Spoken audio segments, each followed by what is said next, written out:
For years, I've tested hundreds of souffle recipes, and I've done that so I can now share with you my favorite and the one that is absolutely foolproof and guaranteed to work when you serve it at your dinner party.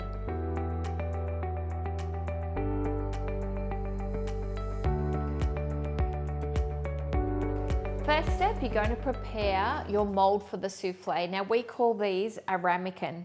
You can also use a coffee cup if you want to, but your souffle will be a little bit smaller than what I'm using here. Also, ramekins come in all different sizes.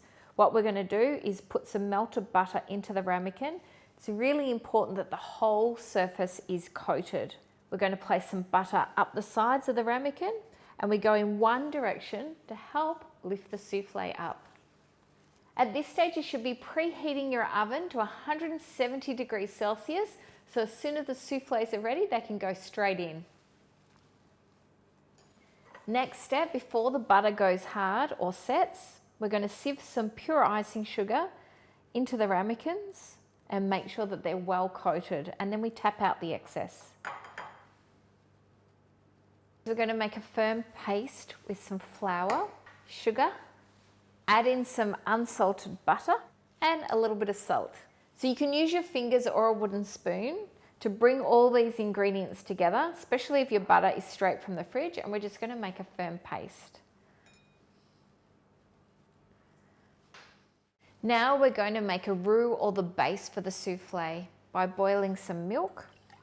As soon as the milk comes to a boil, we're going to add our flour base in there, and we're going to whisk it on a lowered heat for about 3 minutes. After that, we're going to add in the egg yolks, and then we're going to add in the chocolate until it's melted. There should be enough heat in the mixture to turn the stove off once you add the egg yolks and then the chocolate.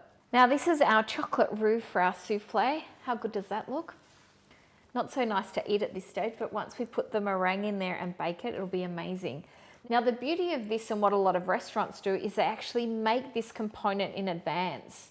So you can leave it at room temperature for a few hours. If you place it in the fridge, you've got to bring it back out to room temperature before you use it. I'm now going to set that to the side, and now I'm going to whip up the egg white and create a meringue. Whipping the egg whites, your egg whites at a minimum should be at room temperature. The older your egg whites, the better result that you'll get from them. Look how liquid they are. That's what you want, really fluid egg whites, and then you get more volume and a tighter structure. Got a little bit of cream of tartar here. Now cream of tartar is a byproduct of grapes. When they make wine, they also produce cream of tartar. It has no flavour at all, but it's acidic, so it helps to bind the protein and water together in the egg white. If you can't get cream of tartar, you can use lemon juice, vinegar or salt. We're going to whip this up to a soft peak, and then we're going to start gradually adding the sugar. Now what we say is we sacrifice a little bit of the meringue when we add it to the roux. So that's just to bring them to a closer consistency to each other. And that's before we fold through the remaining meringue. Don't worry if the roux is hot at this stage, because the meringue has no fat in it at all, so it can't actually break down based on the heat of the roux. So it's great that you can make the roux in advance, and then when your guests are here, it's just a matter of whipping up the meringue and folding it through. If you make it with the meringue and let it sit, you'll lose all the air. If the meringue is too firm or too whipped, you're going to get big lumps of meringue, which mean you're going to have to work it a little bit more. That's why I say add the sugar in when it's just at a soft peak, so it's not overworked. Don't let the souffle mixture sit. We're going to pick it up, and to ensure that we fill the corners, we turn the spoon over. So big spoon, and just wipe it in as you go so it fills all your corners. Then lastly, a big scoop in the middle, enough till it's full.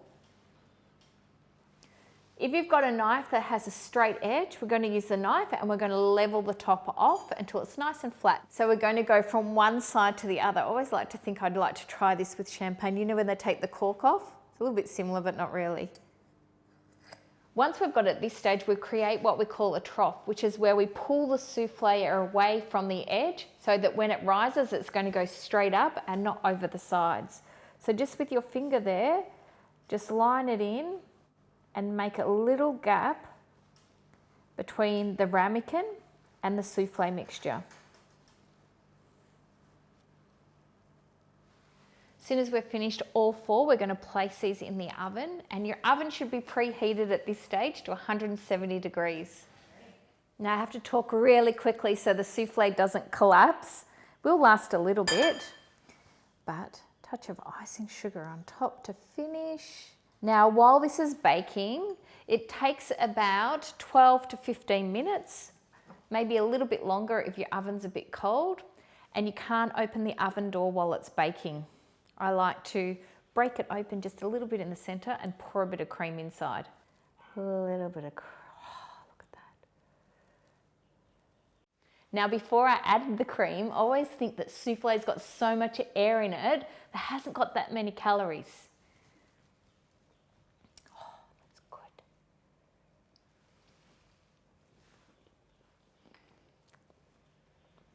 It's very difficult to come across a souffle recipe that's foolproof. I can guarantee you if you follow my steps, this one will work perfectly. If you enjoyed that episode, you will love my channel. Subscribe today for even more tutorials on chocolate and baking. Best of all, it's free, so get on it.